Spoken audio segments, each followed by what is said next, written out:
வணக்கம். நான் doctor J Vignesh Shankar. இப்போ நீங்கள் ஒரு ஹோட்டலுக்கு போகிறீங்க. அங்கே போய் ஒரு டேபிளில் உட்காடுறீங்க. சர்வர் வந்து உங்ககிட்ட கேட்குறாரு என்ன வேணும் அப்படின்னு. நீங்கள் அவர்கிட்ட சொல்கிறீங்க எனக்கு டீ வேணாம் அப்படின்னு. அவர் குழம்பி போய் மறுபடியும் கேட்குறாரு உங்களுக்கு என்ன வேணும் அப்படின்னு.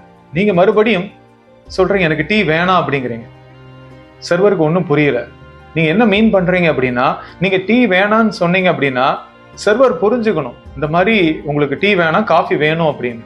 யோசிச்சு பாருங்களேன். நீங்க டீ வேணான்னு சொன்னீங்கன்னா சர்வருக்கு உங்களுக்கு காஃபி தான் வேணும் அப்படிங்கிறது எப்படிங்க தெரியும்? அந்த மாதிரி தாங்க நம்முடைய வாழ்க்கையிலும் பிரபஞ்சத்துக்கிட்ட நம்ம என்ன தெரியுமா பண்ணிக்கிட்டு இருக்கோம், நமக்கு என்னென்னலாம் வேணாமோ அதை தான் பிரபஞ்சத்துக்கிட்ட தெரியப்படுத்திக்கிட்டு இருக்கோம். அப்படி செஞ்சுட்டு நமக்கு வேணுங்கிற விஷயத்த பிரபஞ்சம் கொடுக்கணும்னு நம்ம நினைச்சுக்கிட்டு இருக்கோங்க. இது சாத்தியமா? நமக்கு தேவையான விஷயத்த கிறிஸ்டல் கிளியரா பிரபஞ்சத்துக்கிட்ட தெரியப்படுத்துறதுல நம்ம தவறு பண்றோங்க. இப்போ உதாரணத்துக்கு என் உடல் ஆரோக்கியம் மேன்மை அடையணும் அப்படின்னு நீங்க பிரபஞ்சத்துக்கிட்ட கேட்கலாங்க. அதை விட்டுட்டு நான் வியாதிகள்ல கஷ்டப்பட்டுறக்கூடாதுன்னு நீங்க பிரபஞ்சத்துக்கிட்ட தெரியப்படுத்தக்கூடாதுங்க. நான் பணக்காரன் ஆகணும் கோடீஸ்வரன் ஆகணும் அப்படின்னு பிரபஞ்சத்துக்கிட்ட நீங்க கேட்கலாங்க. அதை விட்டுட்டு நான் ஏழ்மையில கஷ்டப்பட்டுறக்கூடாதுன்னு பிரபஞ்சத்துக்கிட்ட நீங்க கேட்க கூடாதுங்க. நான் உறவுகளோடு மகிழ்ச்சியா ஆனந்தமா இருக்கணும்னு பிரபஞ்சத்துக்கிட்ட கேட்கலாங்க. அதை விட்டுட்டு நான் தனிமையில கஷ்டப்பட்டுறக்கூடாதுன்னு பிரபஞ்சத்துக்கிட்ட நீங்க கேட்க வேணாங்க. நம்ம பிரபஞ்சத்துக்கிட்ட என்ன மாதிரி இன்டென்ஷன்ஸை வெளிப்படுத்தி நமக்கான விஷயங்களை கேட்குறோங்கிறதுல ரொம்ப கவனமா இருக்கணுங்க. ஒரு நபர் கல்யாணம் பண்ணணும்னு முடிவு பண்ணிட்டாருங்க. அவருக்கு வரக்கூடிய வாழ்க்கை துணை ரொம்ப அழகா இருக்கணுங்கிற இன்டென்ஷனை பிரபஞ்சத்துக்கிட்ட அவர் உணர்வுபூர்வமா வெளிப்படுத்துறாரு. பிரபஞ்சம் என்ன பண்ணுது, அந்த மாதிரி ஒரு வாழ்க்கை துணையை அவருடைய வாழ்க்கையில கொண்டு வருதுங்க. கல்யாணம் ஆயிடுது. கல்யாணம் ஆகி சில நாட்களே ரெண்டு பேருக்கும் கருத்து மோதல்கள் வருது. இந்த நபர் என்ன தெரியுமா சொல்றாரு, அவ என்னை எடுத்தெறிஞ்சு பேசுறா, நான் சொல்றதே கேட்க மாட்டேங்கிறா, ரொம்ப வீம்பு பிடிக்கிறா, எங்க வீட்டுல யாரையுமே மதிக்கிறது கிடையாது, ஏன்டா இவளை கல்யாணம் பண்ண நான் யோசிக்கிறேன் அப்படிங்கிறாரு. அவர் என்ன பண்ணாரு, பிரபஞ்சத்துக்கிட்ட அழகான ஒரு பெண் வேணும்னு கேட்டாரு. பிரபஞ்சமும் அதை கொண்டு வந்து கொடுத்துருச்சு. பிரபஞ்சத்தை பொறுத்த வரைக்கும் நீங்க என்ன இன்டென்ஷனோட உணர்வுபூர்வமா கேட்குறீங்களோ அதை உங்க வாழ்க்கைக்கு அது கொண்டு வந்துருங்க. இந்த அமேசான் பிளிப்கார்ட்லாம் நம்ம ஆர்டர் பண்ணோம்னா அந்த பொருள் வீடு தேடி வந்துடும்ல, அந்த மாதிரி தாங்க. இதே மாதிரி தாங்க ஒரு பெண் திருமணம் பண்ணிக்கணும்னு நினைக்கிறாங்க. அவங்க என்ன மாதிரி இன்டென்ஷனை பிரபஞ்சத்துக்கிட்ட வெளிப்படுத்துறாங்க தெரியுமா? நல்ல வசதி வாய்ப்புகளோடு இருக்கிற ஒரு பையன் எனக்கு கணவனா வரணும் அப்படிங்கிற இன்டென்ஷனை வெளிப்படுத்துறாங்க. பிரபஞ்சமும் நல்ல வசதி வாய்ப்பு இருக்கிற ஒரு நபர் அவங்க வாழ்க்கையை கொண்டு வருது. ரெண்டு பேரும் கல்யாணம் பண்ணிக்கிறாங்க. கல்யாணமாகி சில நாட்கள்லே பிரச்சனைகள் வர ஆரம்பிக்குது. அந்த பெண் என்ன தெரியுமா சொல்றாங்க, என்னுடைய கணவர் எனக்கான நேரத்தை ஒதுக்குறதே கிடையாது, ரொம்ப பிஸியாவே இருக்காரு, என்னுடைய உணர்வுகளுக்கு அவர் மதிப்பளிக்கிறதே இல்லை, ஏன்டா இவரை கல்யாணம் பண்ணணும்னு நான் நினைக்கிறேன் அப்படின்னு அவங்க வருத்தப்படுறாங்க. நல்லா யோசிச்சு பாருங்க, அவங்க என்ன மாதிரி இன்டென்ஷனை பிரபஞ்சத்துக்கிட்ட வெளிப்படுத்தினாங்க. நல்ல வசதி வாய்ப்புகளோடு இருக்கிற ஒரு நபரை நான் திருமணம் பண்ணிக்கணும் அப்படின்னு. அந்த நபரை தான் பிரபஞ்சம் அவங்க வாழ்க்கையை கொண்டு வந்ததுங்க. அப்ப பிரபஞ்சத்துக்கிட்ட என்ன மாதிரி விஷயங்களை உணர்வுபூர்வமா நீங்க கேட்கறீங்கிறதுல மிக அதிகமான விழிப்புணர்வோடு இருக்கணும். இப்ப இந்த ரெண்டு பேருமே பிரபஞ்சத்துக்கிட்ட என்ன மாதிரி இன்டென்ஷன்ஸை உணர்வுபூர்வமா வெளிப்படுத்தி இருக்கணும் தெரியுமா?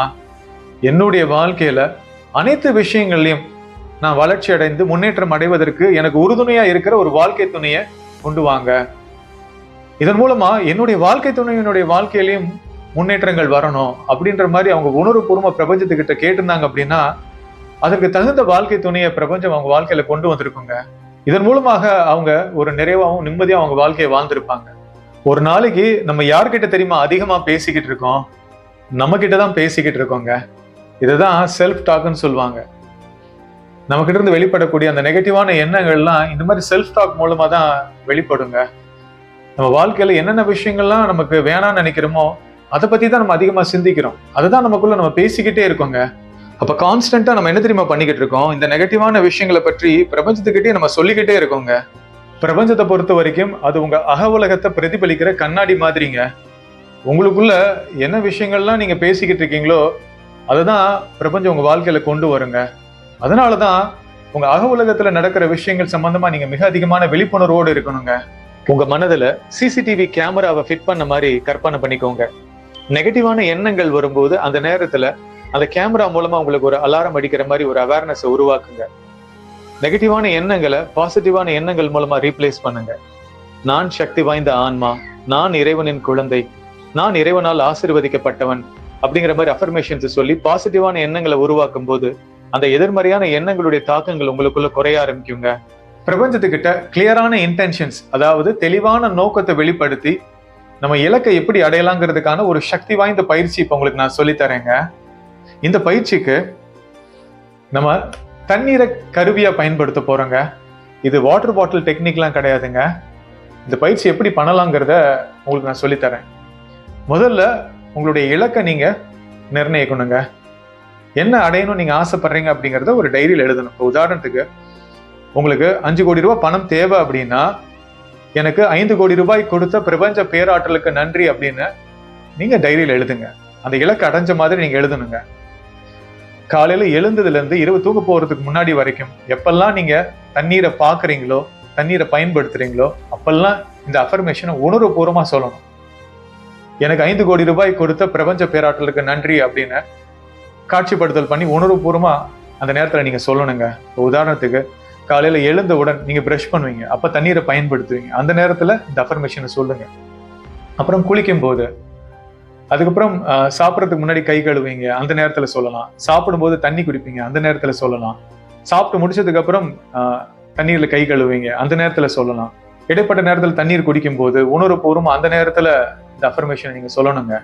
வீட்டுல நீங்க சமையல் பண்றீங்க அப்படின்னா, சமையல் பண்ணும்போது தண்ணீரை பயன்படுத்துவீங்க, அந்த நேரத்துல உணர்வுபூர்வமா நீங்க இந்த அஃபர்மேஷனை சொல்லுங்க.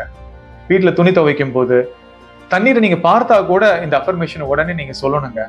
எனக்கு 5 கோடி ரூபாய் கொடுத்த பிரபஞ்ச பேராற்றலுக்கு நன்றி அப்படின்னு நம்பிக்கையோட உணர்வுபூர்வமா நீங்க சொல்லணுங்க.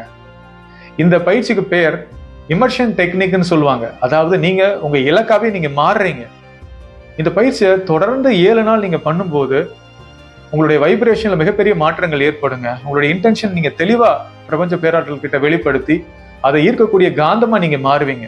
இப்ப உங்க வாழ்க்கையில நீங்க என்ன இலக்கை அடையணும்னு நினைக்கிறீங்களோ அதை ஏற்கனவே அடைஞ்ச மாதிரி நம்பிக்கையா உணர்வுபூர்வமா கீழே கமெண்ட்ஸ்ல நீங்க டைப் பண்ணுங்க. நம்மளுடைய வாழ்க்கையில சில நேரம் நம்மளுடைய இலக்குகளை அடைவதற்கு மிகப்பெரிய தடையா இருக்கிறது என்ன தெரியுமா?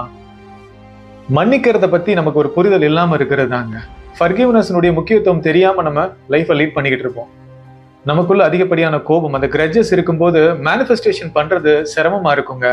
ஏன்னா நம்ம தாழ்ந்த அதிர்வுகளை வெளிப்படுத்தும் போது நமக்கான விஷயங்களை நம்மளால ஈர்க்க முடியாதுங்க.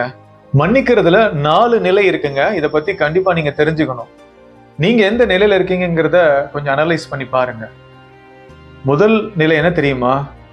பிசிக்கலா சும்மா ஒருத்தரை மன்னிக்கிறதுங்க. சும்மா வார்த்தைகளால் சொல்றது, நான் அவரை மன்னிச்சிட்டேன் அப்படின்னு. எல்லாரும் சொல்றாங்க மன்னிக்கிறது நல்லது அப்படின்னு, அதனால நான் உன்னை மன்னிக்கிறேன் அப்படின்னு சொல்றது. ஆனா உள்ளுக்குள்ள அந்த காயம் வலி இருக்கதான் செய்யுங்க. இதுதான் முதல் நிலை. பொதுவா எல்லாரும் இதை தான் பண்ணுவோம். 2வது நிலை என்ன அப்படின்னா மனதளவுல மன்னிக்கிறதுங்க. இந்த மனதளவுல மன்னிக்கிறதுங்கிறது என்ன தெரியுமா?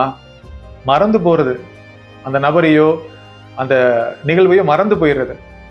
ஆனா உள்ளுக்குள்ள அந்த காயம் இருக்கதான் செய்யுங்க. மன்னிக்கிறது வேற, மறக்கிறது வேற. ஸோ மனதளவுல நடக்கிற அந்த மன்னிப்புங்கிறது பாத்தீங்கன்னா மறக்கிறதுங்க. அப்ப இங்கேயுமே பாத்தீங்கன்னா முழுமையா அந்த ஃபர்கிவ்னஸ், அந்த மன்னிப்பு நடக்கலைங்க. மன்னிக்கிறதுல 3வது முக்கியமான ஒரு நிலை இருக்குங்க. அது உணர்வு ரீதியா மன்னிக்கிறதுங்க. உங்களை காயப்படுத்தி கஷ்டப்படுத்திருப்பாங்க பாருங்களேன், அவங்கள சில வருடங்களா நீங்க பார்க்காமயே கூட இருந்திருப்பீங்க. ரொம்ப வருஷம் கழிச்சு அவங்களை நீங்க பார்க்கும்போது கூட அவங்களுடைய அந்த செயல்பாடுகளை நினைச்சு நீங்க ட்ரிகர் ஆக மாட்டீங்க. இந்த மாதிரி அவர் எனக்கு பண்ணியிருக்காருன்றதெல்லாம் நீங்க யோசிக்க மாட்டீங்க. அதெல்லாம் கடந்து நீங்க போயிடுவீங்க. அவர் ஒரு 3வது மனுஷன் மாதிரி நீங்க பார்த்துட்டு அந்த இடத்த விட்டு நீங்க போயிடுவீங்க. அப்போ உணர்வு ரீதியா அவரை நீங்க மன்னிச்சிட்டீங்கன்னு அர்த்தங்க. இதுவும் ஒரு உயர்ந்த நிலைன்னு கூட சொல்லலாம். ஆனா இதுக்கு அடுத்து இன்னொரு உன்னதமான நிலை இருக்குங்க. ஆன்மீக ரீதியா ஒருத்தரை மன்னிக்கிறதுங்க. இந்த ஆன்மீக ரீதியா மன்னிக்கிறதுல ஒரு முக்கியமான புரிதல் உங்களுக்கு இருக்குங்க. அது என்ன தெரியுமா? உங்களை காயப்படுத்தி கஷ்டப்படுத்தி இருக்காங்க பாருங்களேன், அவங்க ஏன் இப்படி நடந்துக்கிட்டாங்கன்றத கொஞ்சம் அனலைஸ் பண்ணி பார்ப்பீங்க. ஒருவேளை அவங்களுடைய கடந்த காலத்துல அவங்களுக்கு நிறைய வலிகள், வேதனைகள் இருந்திருக்குமோ, அதனுடைய பிரதிபலிப்பா தான் நம்ம கிட்ட அவங்க இப்படி நடந்துக்கிட்டாங்களோ அப்படிங்கிறத கொஞ்சம் யோசிப்பீங்க. ஒருவேளை அவங்களுக்கு கொடுக்கப்பட்ட அந்த கார்மிக் ஸ்கிரிப்ட் படி அவங்க இப்படி இயங்கிட்டாங்களோ, அன்கான்சியஸா ஒரு இயந்திரம் போல அவங்க நடந்துக்கிட்டாங்களோ, அவங்களுக்கு விழிப்புணர்வு கிடையாது, அறியாமல் இருந்திருக்காங்க, அதனாலதான் இப்படி அவங்க நடந்துக்கிட்டாங்க அப்படிங்கிற மாதிரிலாம் என்ன பண்ணுவோம்னா அவங்க மேல அனுதாபத்தை கொண்டு வருவாங்க. அந்த கம்பேஷன் வர ஆரம்பிக்கும். ஆன்மீக ரீதியா ஒருத்தரை மன்னிக்கும் போது இன்னொரு முக்கியமான புரிதல் உங்களுக்கு இருக்கும். அது என்ன தெரியுமா? உங்க சைட்ல ஏதாவது மிஸ்டேக் இருக்கா அப்படிங்கறத கொஞ்சம் அனலைஸ் பண்ணி பார்ப்பீங்க. நான் ஏதாவது தவறு பண்ணிருக்கணும், அதனாலதான் இந்த நபர் இப்படி நடந்துக்கிட்டாரோ அப்படிங்கிற ஒரு ஆங்கிள்லயே நீங்க யோசிப்பீங்க. அதனால எனக்குள்ள என்ன மாற்றங்களை கொண்டு வரணுங்கிறதுக்கான யோசனையும் உங்களுக்கு வருங்க. இதுதான் மன்னிக்கிறதுலே ஒரு உயர்ந்த நிலைங்க. என்னைக்கு நீங்க ஆன்மீக ரீதியா மனிதர்களை மன்னிக்க ஆரம்பிக்கிறீங்களோ, அன்னைக்கே பாத்தீங்கன்னா உங்களுடைய எண்ணங்கள்லாம் ரொம்ப சக்தி வாய்ந்ததா மாறிடுங்க. நீங்க நினைக்கிற விஷயங்கள்லாம் நடக்க ஆரம்பிச்சு. ஏன்னா நீங்க உயர்ந்த அதிர்வுகளை வெளிப்படுத்தக்கூடிய ஒரு நபரா நீங்க இருப்பீங்க. இப்போ உங்க வாழ்க்கையில நீங்க எப்பேற்பட்ட சிச்சுவேஷன்ல இருக்கலாங்க. தயவு செய்து நம்பிக்கை இழந்துடாதீங்க. இந்த வீடியோல நான் சொல்லி கொடுத்த வழிமுறைகளை நீங்க தொடர்ந்து கடைபிடிங்க. நிச்சயமாக மிகப்பெரிய மாற்றங்கள் உங்க வாழ்க்கையில ஏற்படுங்க. அந்த இறைசக்தி பல அற்புதங்களை உங்க வாழ்க்கையில நிகழ்த்துங்கிறத நான் முழுமையா நம்புறேன். எதற்கும் கலங்காதே, நீ வேண்டியது அனைத்தும் நிச்சயம் நிறைவேறும், நான் நிறைவேற்றுவேன் என்று இறைவன் கூறுகிறார். இந்த வீடியோ லைக் பண்ணி ஷேர் பண்ணுங்க. என்னோட YouTube channel doctor Vignesh Shankar நீங்க சப்ஸ்கிரைப் பண்ணுங்க. நன்றி.